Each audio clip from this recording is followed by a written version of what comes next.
Il était une fois, dans une petite ville d'Afrique, vivait un jeune garçon nommé Eric.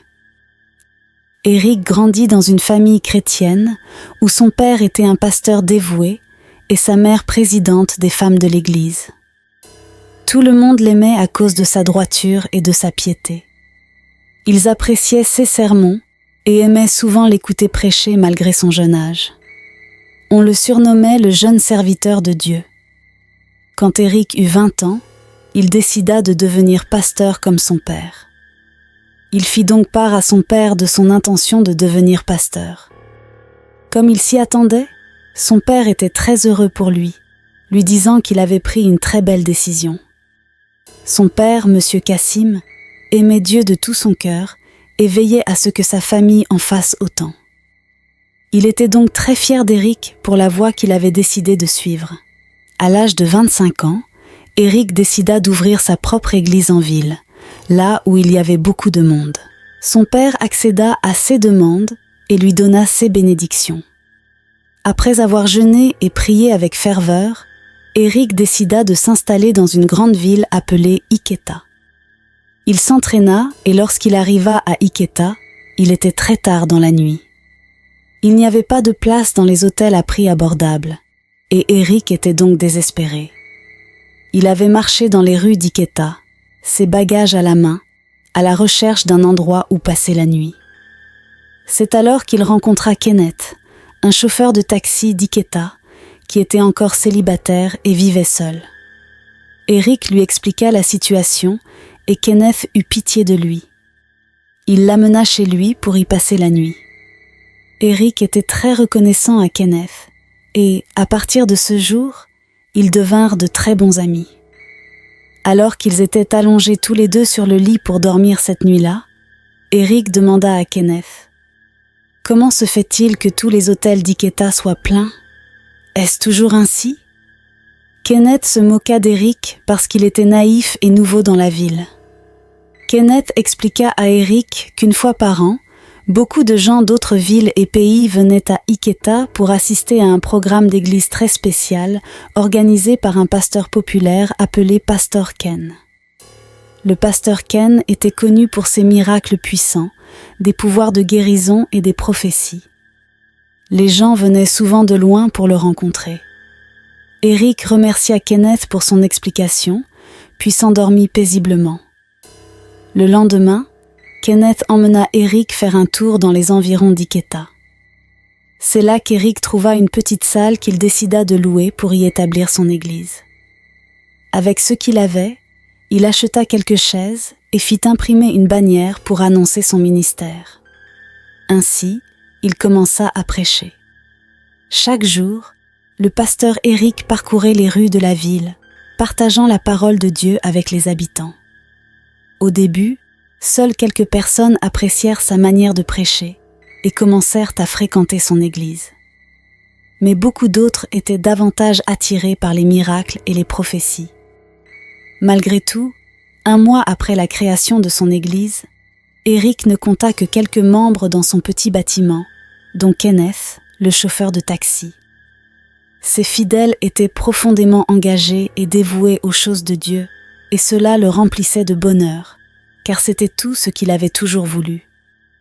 Un jour, alors qu'il marchait tranquillement dans les rues d'Iketa, une voiture très luxueuse passa à côté de lui. La voiture s'arrêta devant un grand centre commercial. De là, un jeune homme, presque du même âge qu'Eric, descendit avec une allure élégante. Alors que le pasteur Eric regardait l'homme entrer dans le centre commercial, il entendit 2 femmes parler du pasteur Ken derrière lui. L'une d'elles disait : « Le pasteur Ken est très riche. Sais-tu combien de voitures il possède ? Que veux-tu ? Il dirige l'une des plus grandes églises de la ville et compte des millions de membres dans le monde entier. J'ai même entendu dire qu'il gagnait pas moins de 5 millions de dollars chaque dimanche grâce à la dîme et aux offrandes. Il est choisi par Dieu. On peut donc s'attendre à ce qu'il ne soit plus jamais pauvre de sa vie. » La seconde ajouta : « La propriétaire de ce centre commercial juste à côté de la rue est l'une de ses fidèles. Elle ne lui demande jamais un centime chaque fois qu'il vient faire ses courses. J'ai aussi entendu dire qu'un membre de son église lui avait offert un manoir le mois dernier. » Eric ne pouvait plus contenir sa curiosité. Il alla donc à la rencontre des deux femmes et leur posa des questions sur le pasteur Ken. Il se souvenait que Kenneth lui avait brièvement parlé de cet homme, mais il n'avait pas abordé beaucoup de détails à son sujet. Eric apprit alors que le pasteur Ken était arrivé à Iketa seulement 2 ans plus tôt et possédait déjà l'une des plus grandes églises de la ville.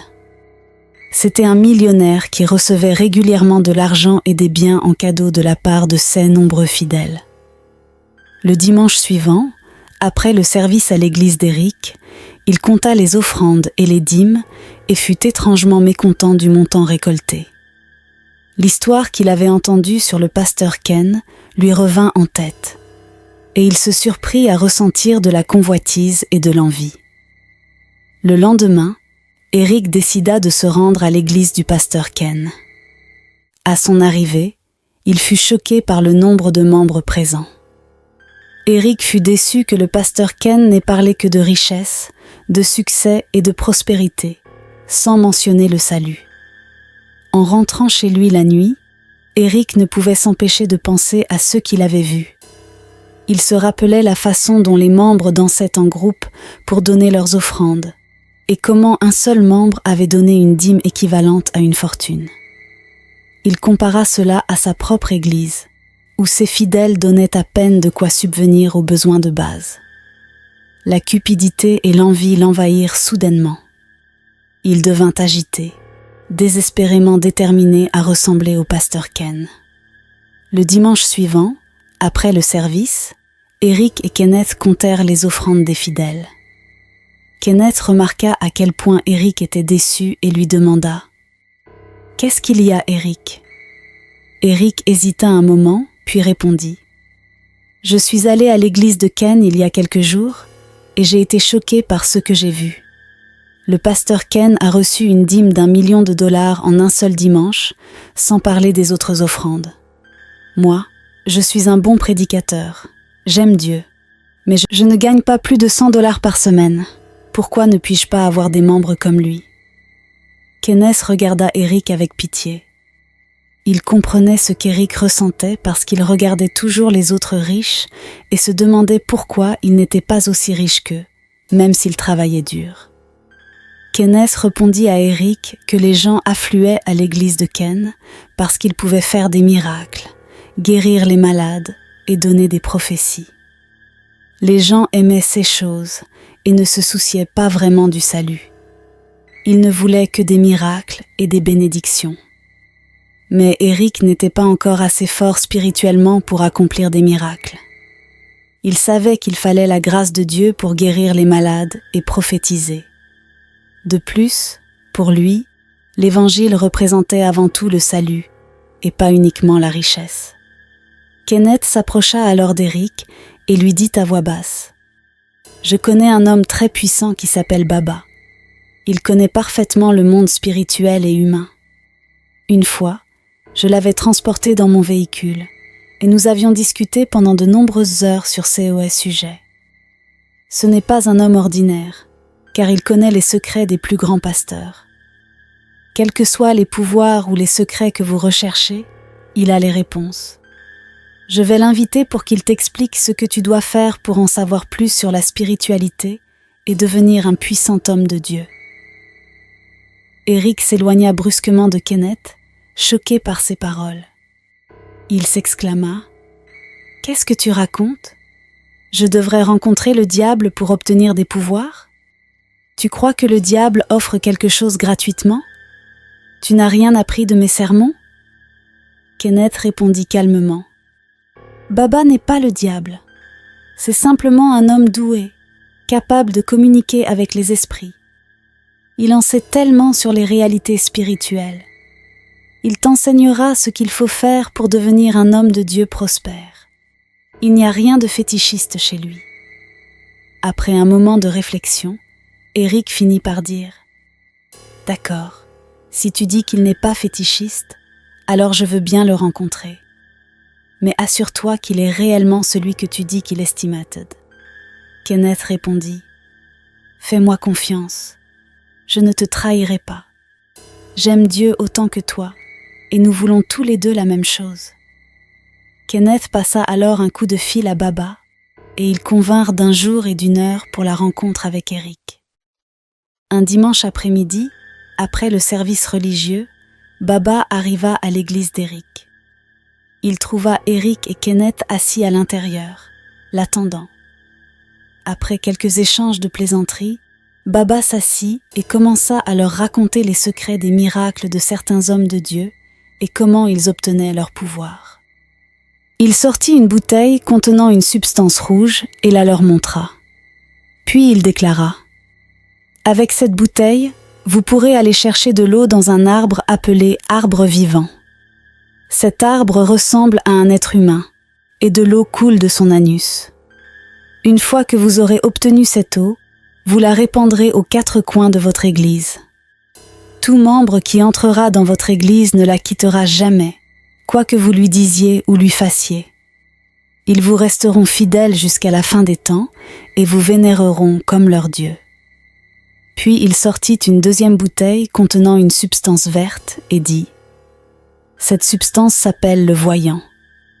Lorsque vous l'appliquerez sur votre bouche et vos yeux, vous aurez des visions, vous prophétiserez et vous verrez au-delà des apparences physiques des gens. De plus, vous guérirez les malades et ferez des miracles. Cependant, sachez que ces miracles ne sont que temporaires. Si vous guérissez un malade aujourd'hui, 2 semaines plus tard, il retombera malade et son état sera encore pire qu'avant. Ce n'est qu'un mirage. » Enfin, il conclut : « Tous ces objets vous seront remis par notre maître, le gardien de la divinité Lulu, qui est au 24e rang. Une fois que vous m'aurez suivi dans notre royaume, vous pourrez obtenir tout cela. Mais d'abord, vous devez devenir notre membre de notre royaume et commencer à travailler dès le 1er rang, sous la direction de Maître Lulu. Avec le temps, vous monterez en grade. » Eric n'en croyait pas ses oreilles. Il se leva face à Baba et lui demanda : « Où se trouve votre royaume ? » Baba répondit calmement : « Notre royaume est situé en dehors du monde humain, au-delà de la compréhension des yeux humains. Je ne suis qu'un représentant envoyé par le maître Lulu pour aider les pauvres hommes de Dieu comme vous à recruter des âmes pour notre royaume. En échange, nous vous donnerons des pouvoirs infinis et vous deviendrez riches. Si cela vous intéresse, je peux vous emmener dans notre royaume. Nous organisons une réunion à la fin de chaque mois. Lorsque vous y viendrez, vous rencontrerez différents hommes de Dieu importants et éminents. Mais sachez qu'il n'y a pas de retour possible une fois que vous y êtes. » La dernière déclaration de Baba provoqua une réaction intense chez Eric. Son expression changea soudainement. Baba le remarqua et poursuivit : « Ne veux-tu pas être reconnu comme l'un des plus grands pasteurs de cette ville ? Allons et rencontrons le maître Lulu. C'est lui qui rendra cela possible. Si tu peux accomplir des miracles, guérir les malades et prophétiser l'avenir, les habitants d'Iketa feraient n'importe quoi pour devenir membres de ton église. » Mais Eric éclata et répondit fermement : « S'il vous plaît, ne comptez pas sur moi et ne me parlez plus jamais de choses pareilles. Je ne souhaite pas servir un dieu fétichiste. Je pensais que vous me prescririez un extrait de plante pour renforcer ma spiritualité. Quittez immédiatement mon église. » Il hurla de colère en chassant Baba de son église. Voyant à quel point Eric était furieux et réticent, Baba se leva et quitta l'église sans insister. Eric, toujours en colère, donna à Kenneth une partie de l'argent des offrandes comme salaire pour avoir joué de l'instrument, puis partit lui aussi, le cœur lourd. Cependant, comme une graine plantée dans un sol fertile, les paroles de Baba restèrent dans les pensées d'Eric. Après cet incident, il redoubla de prières et intensifia ses invocations pour qu'elles deviennent plus puissantes. Il sortait souvent pour prêcher, répandre l'Évangile et passer plus de temps avec Dieu. Pourtant, 1 mois plus tard, son église n'avait toujours pas changé. Pire encore, Sur les quelques membres qu'il comptait auparavant, 5 avaient cessé de venir. Eric se sentait déçu, abattu et avait l'impression d'avoir échoué. Pendant ce temps, l'église du pasteur Ken continuait de prospérer. Il ouvrait même une nouvelle branche à l'extérieur de la ville, tandis qu'Eric luttait pour garder les quelques membres qu'il avait. Les paroles de Baba résonnaient encore dans sa tête. « Ne veux-tu pas être reconnu comme l'un des plus grands pasteurs de cette ville ? Rencontrons le gardien de Lulu. Il rendra cela possible. Si tu peux faire des miracles, guérir les malades et prophétiser, les habitants d'Iketa feraient n'importe quoi pour être membres de ton église. » À plusieurs reprises, Kenneth tenta de convaincre Eric de suivre les conseils de Baba, mais Eric refusa catégoriquement de l'écouter. Sa foi, ancrée dans une éducation chrétienne solide, restait inébranlable malgré les tentations et les épreuves. Cependant, des événements récents avaient poussé Eric à remettre en question son engagement envers Dieu. Le dimanche suivant, alors qu'il prêchait à la chaire, une femme entra précipitamment dans l'église avec sa fille malade. Elle cria « Pasteur, pasteur, aidez-moi, ma fille est en train de mourir, elle est très malade. Priez pour elle et guérissez-la, je vous en supplie. » Tous les membres écarquillèrent les yeux, attendant un miracle pour la première fois. Le pasteur Eric posa les mains sur la jeune fille malade et s'écria « Au nom de Jésus-Christ, je t'ordonne, esprit de maladie, de quitter son corps tout de suite. » Mais la jeune fille resta inconsciente. Déçu, Eric maintint ses mains sur la tête de l'enfant et hurla à nouveau. « Je déclare ton corps libéré de la maladie. Je déclare ton corps libéré au nom de Jésus. » Mais rien ne se passa. La mère, folle de colère, pria son enfant et cria au pasteur Eric. « Vous êtes un faux pasteur. Si seulement le pasteur Ken touchait ma fille, elle serait guérie instantanément. » Sous les regards de toute l'assemblée, la femme quitta l'église en emportant sa fille. 2 des membres de l'église la suivirent immédiatement. Eric se sentait humilié et honteux. Incapable de supporter la honte, il écourta rapidement le service et clôtura la prière d'action de grâce d'un cœur lourd. Kenneth était à ses côtés, observant tout ce qui se déroulait. Lorsque tout le monde fut parti, Eric s'assit sur l'un des bancs, l'air découragé. Kenneth vint s'asseoir à côté de lui et lui murmura « Tu ne trahis pas Dieu en rencontrant Baba. Avec son aide, tu pourras attirer plus de gens à Dieu. Imagine le nombre de membres que tu aurais si tu pouvais accomplir des miracles. Tu es un bon pasteur, mais cela ne suffit pas. Laisse Baba t'aider. Ou bien, veux-tu retourner dans ta ville natale dans la honte ? » Dans cet état de vulnérabilité, Eric ne trouva plus la force de refuser les conseils de Kenneth. Il était profondément découragé et prêt à tout pour ressembler au pasteur Ken. Finalement, Eric demanda à Kenneth d'appeler Baba et de lui dire qu'il était prêt à visiter son royaume et à rencontrer le gardien de Lulu. Le lendemain, Baba arriva à l'église. Il trouva Eric et Kenneth portant des sacs comme s'ils se préparaient à partir en voyage. Il pensait que le voyage serait long et avait donc pris les vêtements nécessaires. Il était déjà 4 heures de l'après-midi lorsque Baba leur expliqua que le voyage ne serait pas physique, mais spirituel. Il leur demanda de s'asseoir à l'intérieur de l'église et d'attendre quelques heures de plus jusqu'à ce que la porte du sombre royaume spirituel s'ouvre. Ce serait alors le moment pour eux de passer dans l'autre monde. Ils s'assirent tranquillement dans l'église et attendirent en silence pendant quelques heures de plus, leurs esprits troublés par ce qu'ils allaient affronter. Ils attendaient avec impatience que l'horloge indique 20 heures. Lorsque les aiguilles atteignirent enfin 20 heures pile, Baba se leva et leur demanda de le suivre. Il se dirigea vers le mur de la chaire, sortit une craie blanche de son sac et dessina une forme ronde sur le mur, comme une porte. Immédiatement, un portail se forma. Le mur s'ouvrit et un vent froid et puissant souffla depuis l'entrée. De l'autre côté du portail, une forêt sombre, dense et inquiétante apparut. Eric et Kenneth furent pétrifiés de surprise, des frissons parcourant leur échine. Ils prirent peur, mais Baba leur dit de ne pas s'inquiéter, affirmant qu'ils n'avaient rien à craindre. Ils n'avaient jamais rien vu de semblable de toute leur vie. Baba entra le premier dans la forêt sombre, et Eric et Kenneth le suivirent avec hésitation. Ils aperçurent des arbres étranges. Certains avaient une bouche et des yeux, d'autres arboraient des visages humains, et d'autres encore avaient la bouche grande ouverte comme pour avaler quelqu'un.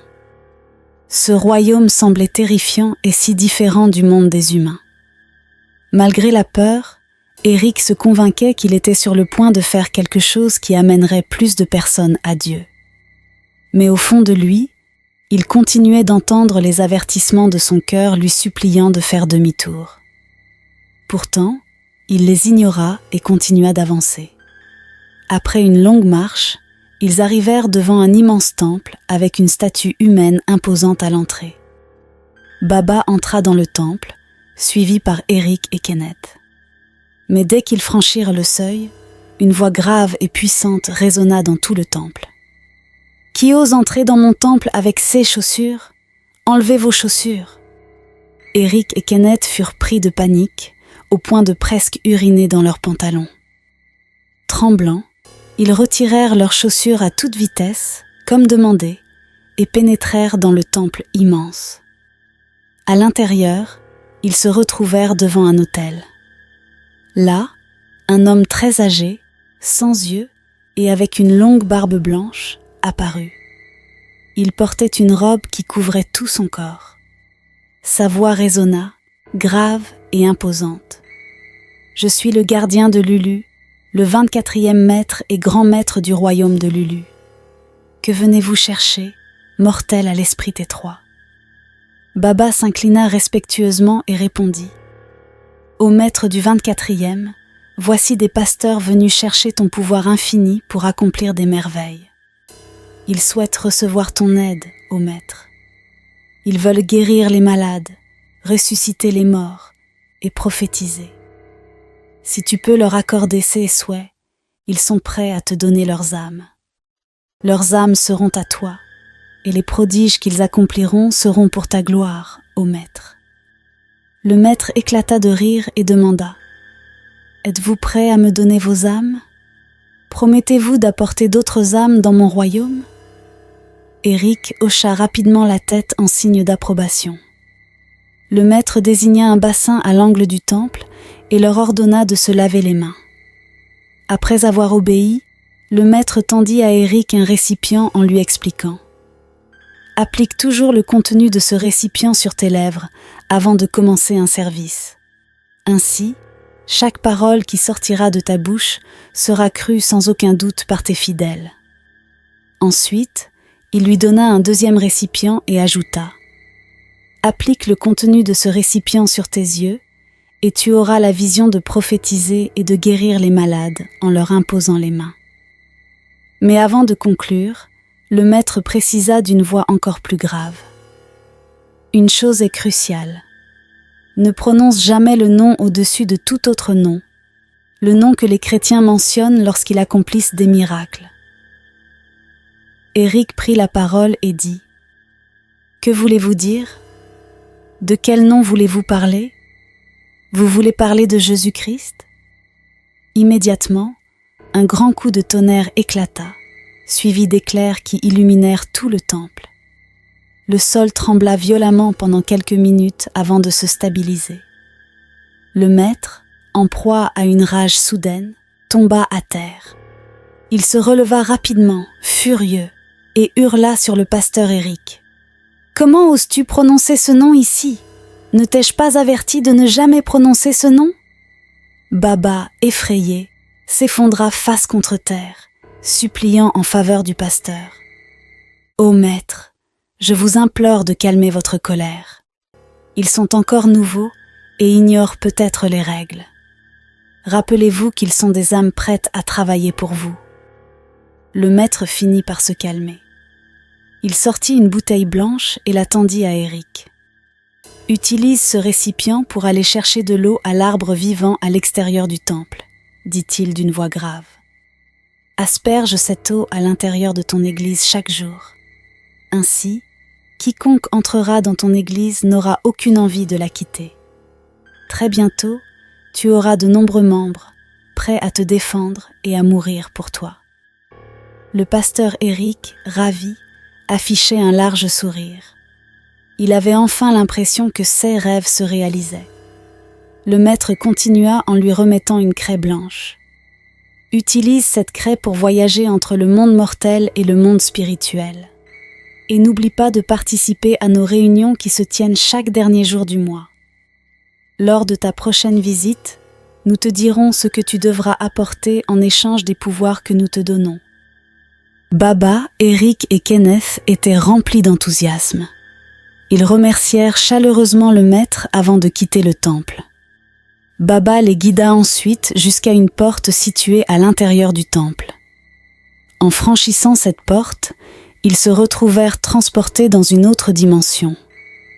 Éric réalisa qu'il était désormais dans une forêt étrange, où il était impossible de déterminer s'il faisait jour ou nuit. Le ciel était teinté d'un rouge inquiétant, sans soleil ni lune. Les arbres étaient si immenses qu'on ne voyait pas leur sommet, et des fleurs ressemblant à des serpents bordaient le chemin. Ils suivirent Baba jusqu'à ce qu'ils atteignent un arbre gigantesque, bien plus grand que tous les autres et isolé des autres végétaux. Cet arbre avait l'apparence d'un être humain, avec de l'eau qui s'écoulait de son anus. Baba ordonna à Éric d'aller rapidement recueillir cette eau. Éric, sans hésiter, obéit immédiatement. Une fois l'eau collectée, ils rebroussèrent chemin, empruntèrent le portail et revinrent devant l'église. Tous étaient ravis d'avoir accompli leur mission, étonnés de la facilité avec laquelle tout s'était déroulé. Cependant, ils ignoraient encore le lourd tribut qu'ils allaient devoir payer pour ces pouvoirs. Ils respectèrent les instructions du maître, versant l'eau sacrée aux 4 coins de l'église comme demandé.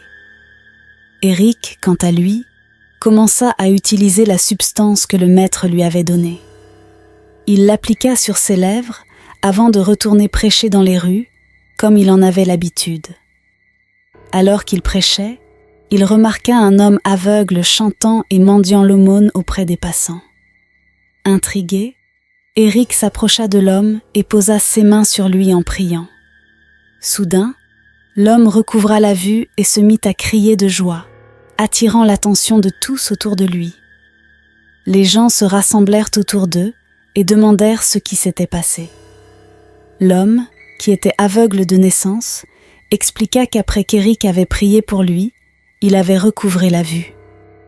Tout le monde fut surpris et émerveillé par ce miracle. Ils commencèrent alors à demander à Éric où se trouvait son église. L'église d'Éric gagna un nombre considérable de membres, à tel point que les sièges ne suffisaient plus à accueillir les fidèles. Beaucoup restaient debout à l'extérieur pour écouter ses prêches. Éric continua à accomplir des miracles, des signes et des prodiges en utilisant la substance que le grand maître lui avait donnée. En l'espace de 3 semaines, il déménagea dans une salle plus grande et acheta davantage de chaises pour accueillir ses membres de plus en plus nombreux. À la fin du mois, il fut temps pour Éric de se présenter à la réunion, comme tous les autres pasteurs, hommes d'affaires, politiciens et personnalités influentes qui venaient voir Maître Lulu pour préserver leur pouvoir. Éric traça une ligne sur le mur, comme Baba le lui avait appris, et un royaume étrange se révéla une fois de plus. Il entra dans ce royaume et se rendit à la réunion.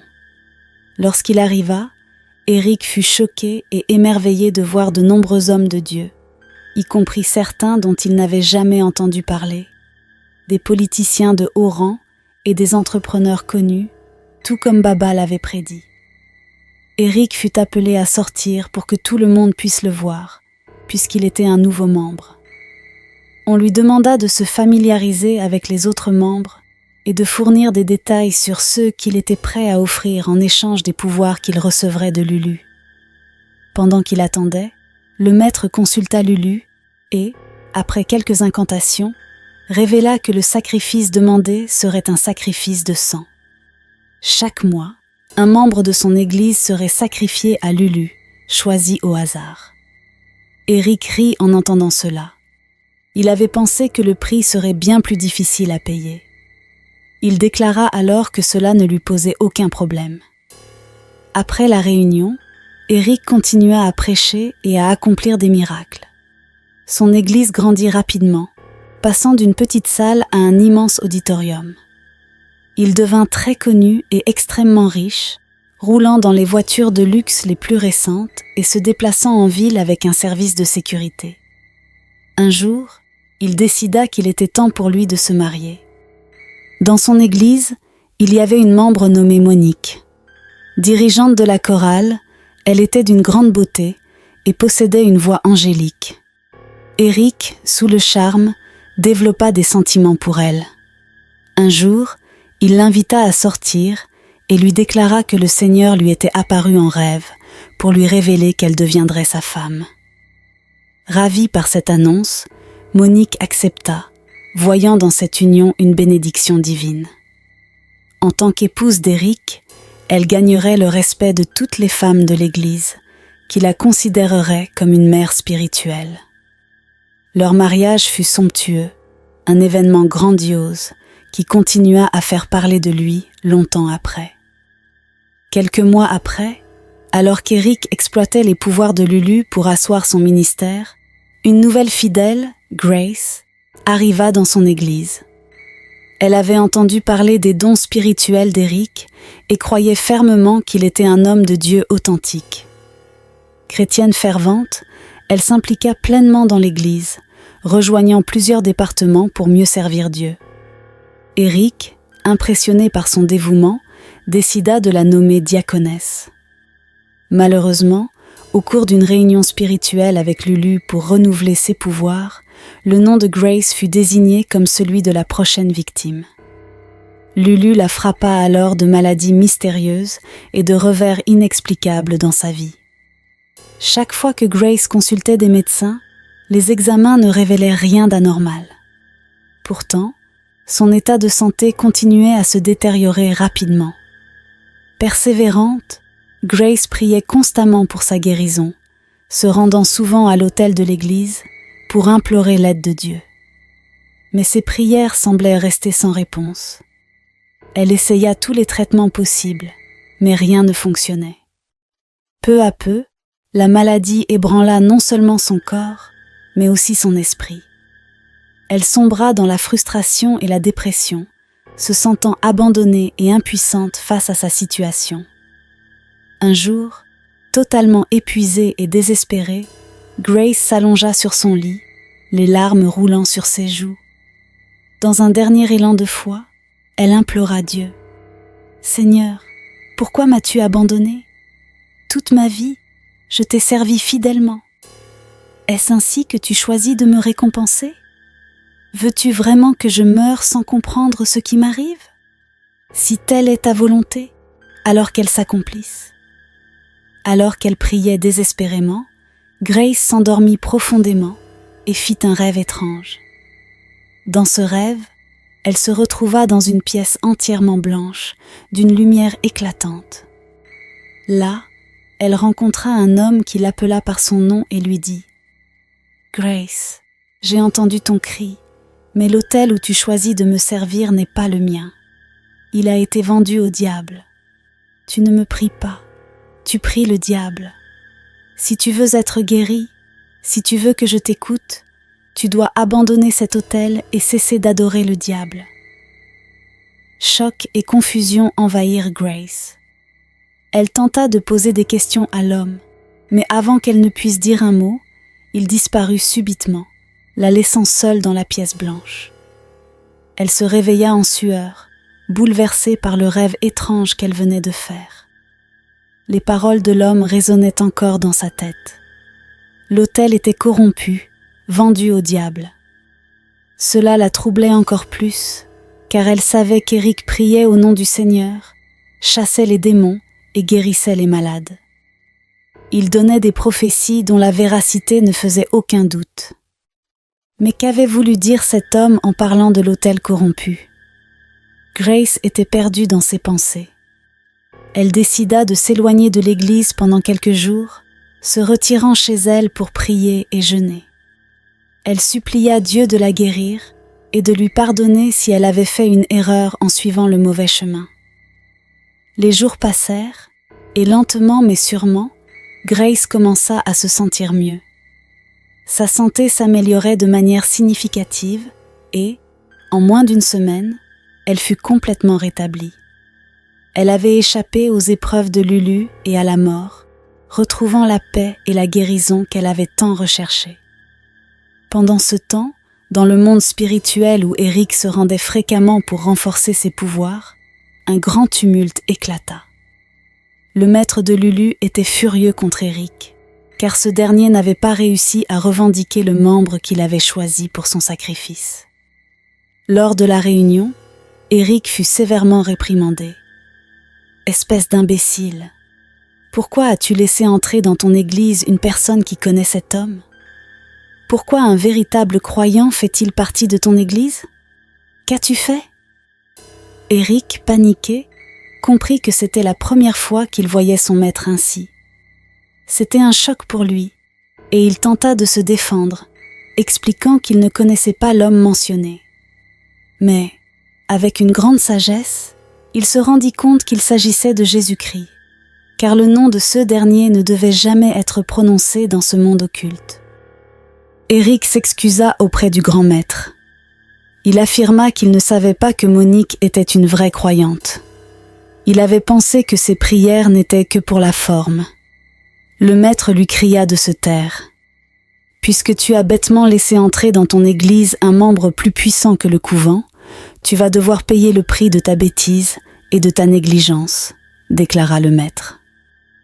Lulu exigea un autre sacrifice pour compenser cette erreur. Il ajouta qu'Éric devait choisir entre sa vie et celle de sa femme. Éric, le cœur brisé, pensa à l'amour profond qu'il éprouvait pour Monique. Avec le temps, cet amour n'avait fait que grandir. Monique était enceinte de leur premier enfant depuis 4 mois. Mais Éric n'avait pas d'autre choix. Pour sauver sa propre vie, il décida de sacrifier sa femme. « Prends ma femme », dit Éric d'une voix douloureuse. Le maître Lulu éclata de rire, riant face à la décision d'Éric, et lui ordonna de retourner s'asseoir dans la crique après la réunion. Peu après, Monique contracta une maladie mortelle alors qu'elle était toujours enceinte. Sa santé se détériora rapidement et elle perdit beaucoup de poids. Chaque fois qu'elle allait à l'hôpital pour un contrôle, les médecins lui disaient qu'elle allait bien, attribuant son état à des hormones de grossesse. « Ne vous inquiétez pas, c'est votre première grossesse. Votre corps s'y habitue, » la rassurait-il. Monique ignorait que son mari n'était pas un véritable homme de Dieu. Elle pensait servir un vrai Dieu, mais ne se doutait pas qu'Éric appartenait au royaume de Lulu.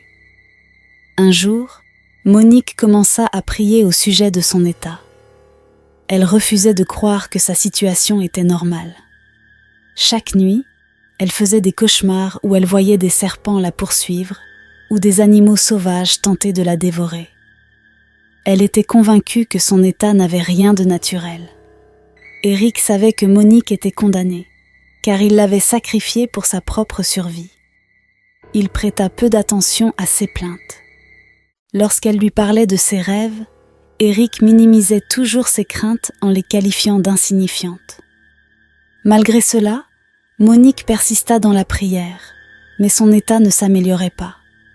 Sa santé continua à se dégrader, et les membres de l'Église remarquèrent son changement d'apparence. Ils supposèrent cependant que cela était dû à sa grossesse. Avec le temps, elle devint grabataire et ne pouvait plus accomplir ses tâches habituelles. Pourtant, elle jeûnait et priait toujours pour obtenir de l'aide divine. Une nuit, alors qu'Éric était invité à prêcher dans une autre église, Monique resta seule à la maison. Cette nuit-là, elle pria jusqu'à s'assoupir. Dans son rêve, elle vit Eric, une longue épée à la main, marcher vers elle avec l'intention de la poignarder. Terrifiée, elle s'enfuit en courant. À son réveil, elle fut profondément troublée par ce rêve et se posa de nombreuses questions. Après avoir réfléchi, Monique décida de quitter la maison temporairement. Elle fit ses bagages et retourna chez sa famille, dans un autre état. Là-bas, elle commença à fréquenter l'église familiale, où le pasteur et les membres prièrent et jeûnèrent pour sa guérison. En une semaine, sa santé s'améliora, et elle retrouva rapidement sa pleine forme. Elle comprit alors que son mari n'était pas un véritable pasteur, et que son rêve était une preuve qu'Éric appartenait à un sombre royaume spirituel. Lorsqu'Éric rentra, il fut surpris de ne pas voir Monique à la maison. En l'appelant, elle lui annonça qu'elle restait chez sa mère. Éric n'y prêta pas attention et se dit qu'il valait mieux qu'elle meure chez ses parents afin qu'il ne soit pas soupçonné. À la fin du mois, lors de la réunion du couvent, Lulu exprima une grande colère contre Éric. « Espèce d'imbécile! Depuis 2 mois, nous n'avions obtenu aucun sacrifice de ta part. Que se passait-il » Éric, à la fois surpris et perplexe, ne savait pas quoi dire ni quoi faire. Il essaya de se défendre et dit au maître : « Je ne sais pas ce qui se passe. Vous m'avez demandé de sacrifier ma femme, et j'ai accepté. Elle était terriblement malade, et je m'attendais à ce qu'elle meure. Je ne sais pas ce qui s'est passé. » Immédiatement, le grand maître Lulu entra dans une colère noire. Il lui cria dessus et lui dit qu'il n'y avait plus rien d'autre à faire. Lulu était furieux contre lui. « Puisque nous ne pouvons obtenir personne de toi, nous devons réclamer ta vie. C'est le prix que tu dois payer pour ta négligence. On t'avait averti de ne pas t'entourer de gens qui connaissaient cet homme, mais tu t'es entêté. Il ne te reste que quelques mois à vivre, ajouta-t-il. Éric fondit en larmes. Il s'agenouilla devant le maître et implora sa pitié. « Épargnez-moi, s'il vous plaît. Vous pouvez prendre quelqu'un de l'église. Prenez-en une 12, mais je vous en supplie, ne prenez pas ma vie. » Le maître l'ignora complètement et lui ordonna de retourner à son siège. Éric n'en croyait pas ses oreilles. Il était terrifié car il ne voulait pas mourir. Le lendemain matin, alors que le soleil se levait doucement sur la ville, Éric ouvrit les yeux. Il s'étira avec difficulté, se sentant plus fatigué que d'habitude, mais il se força à se lever. Ce jour-là, il avait prévu de se rendre à l'église pour prêcher un message puissant. Depuis qu'il avait commencé son ministère, il était respecté et admiré par ses fidèles. Ils venaient de loin pour l'entendre et espéraient souvent des miracles, car Éric avait acquis une réputation de guérisseur. Après avoir pris une rapide douche, il se tint devant le miroir, ajustant sa chemise immaculée et son costume bien repassé. Mais alors qu'il s'observait, un étrange malaise l'envahit. Avant qu'il ne puisse comprendre ce qui se passait, une douleur fulgurante traversa son corps. Son bras gauche devint lourd, ses jambes tremblèrent, et soudain, il s'effondra au sol. Une paralysie brutale l'avait frappé, immobilisant la moitié de son corps. Étendu sur le sol froid, Éric tenta de bouger, mais ses efforts furent vains. Il ouvrit la bouche pour appeler à l'aide, mais aucun son ne sortit. Tout ce qu'il pouvait faire, c'était cligner des yeux. Paniqué, il essaya de comprendre ce qui lui arrivait. Il se demanda s'il s'agissait d'un cauchemar ou d'une attaque surnaturelle, mais la douleur et l'impuissance lui confirmaient que c'était bien réel. Ses cris silencieux finirent par attirer l'attention de ses domestiques. Entendant un bruit sourd, ils se précipitèrent dans sa chambre et furent horrifiés de le trouver allongé par terre, incapable de bouger ou de parler. Ils tentèrent de le soulever et de lui parler, mais Éric ne pouvait répondre. L'un des domestiques, visiblement paniqué, se précipita pour appeler un médecin, tandis qu'un autre resta à ses côtés, essayant de le calmer. Lorsque les membres de son église apprirent ce qui était arrivé à leur pasteur, ils furent dévastés. Éric, celui qu'ils avaient toujours vu comme un homme fort et inspiré, était désormais réduit à une ombre de lui-même. Certains se réunirent pour prier en son nom, espérant que Dieu interviendrait pour le guérir. Mais d'autres, frustrés par l'absence de miracle immédiat, commencèrent à douter. Comment peut-il prier pour nous et nous guérir, mais être incapable de se guérir lui-même ? Murmura l'un des fidèles. Peu à peu, les murmures de doute se propagèrent dans l'Église. Un à un, les membres commencèrent à chercher d'autres églises, persuadés qu'Éric avait perdu sa connexion avec Dieu. En moins d'un mois, son église, autrefois animée et pleine de vie, devint une salle vide. Même ses ouvriers, ses plus proches collaborateurs, l'abandonnèrent. Éric était désormais seul, piégé dans son propre corps, attendant désespérément que la mort vienne mettre fin à ses souffrances. Mais la mort refusait de venir. Il se rappelait alors les paroles du Maître. « Tu ne mourras pas facilement. Tu souffriras autant que tu as profité de la richesse de Lulu. » Alors qu'il plongeait dans le désespoir, son père, un homme de Dieu humble et fervent, apprit son état par les nouvelles. Sans perdre une seconde, il quitta son village et se rendit en ville pour voir son fils. Lorsqu'il entra dans la chambre d'Éric et le vit allongé, impuissant, son cœur se brisa. Il s'agenouilla immédiatement à ses côtés et commença à prier, implorant Dieu de venir en aide à son fils. Après quelques jours passés en ville, le père d'Éric prit une décision importante. Il transporta Éric dans leur village natal, espérant que l'air pur et la sérénité de leur maison familiale aideraient à sa guérison. Une fois arrivé, il installa son fils sur un lit simple et commença à prier pour lui jour et nuit. Un soir, alors qu'il priait avec intensité, il reçut une révélation. Dans une vision, il vit Éric entouré de ténèbres, lié par des chaînes invisibles. Une voix lui révéla qu'Éric avait conclu un pacte avec le diable et qu'il payait désormais le prix de ses péchés. La vision bouleversa profondément le père d'Éric. Comment son fils, qu'il avait élevé dans la foi, avait-il pu s'éloigner à ce point des enseignements de Dieu ? Cette nuit-là, alors qu'il dormait sur le canapé du salon, il fit un rêve étrange. Il se trouvait sur une route isolée, entourée d'arbres immenses. Un vieil homme vêtu de blanc apparut devant lui et lui parla d'une voix grave mais rassurante. « Dieu a entendu tes prières. Il guérira ton fils, mais seulement s'il confesse ses péchés devant le monde. Sa délivrance dépend de sa confession. » Lorsque le père d'Éric se réveilla, il se précipita vers son fils. S'agenouillant à ses côtés, il pria avec ferveur pour que Dieu délie sa langue. Peu de temps après, Éric retrouva la parole. Avec difficulté, il commença à avouer ses péchés. Cependant, alors qu'il se confessait, une présence sombre envahit la pièce. Les forces spirituelles de Lulu apparurent, essayant de l'intimider pour qu'il ne révèle pas leurs secrets. Les ampoules éclatèrent et un vent violent se mit à souffler. Éric, terrorisé, vit des ombres mouvantes autour de lui, mais son père continua de prier sans relâche, invoquant le nom de Jésus.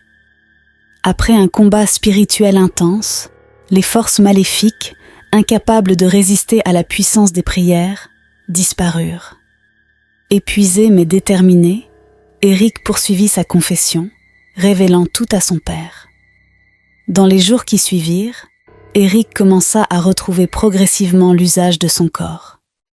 Il réalisa l'ampleur de ses erreurs et décida de changer. Il renonça à ses anciennes pratiques, donna sa vie à Christ et reprit la prédication du véritable évangile. Avec le soutien de son père, il reconstruisit sa vie.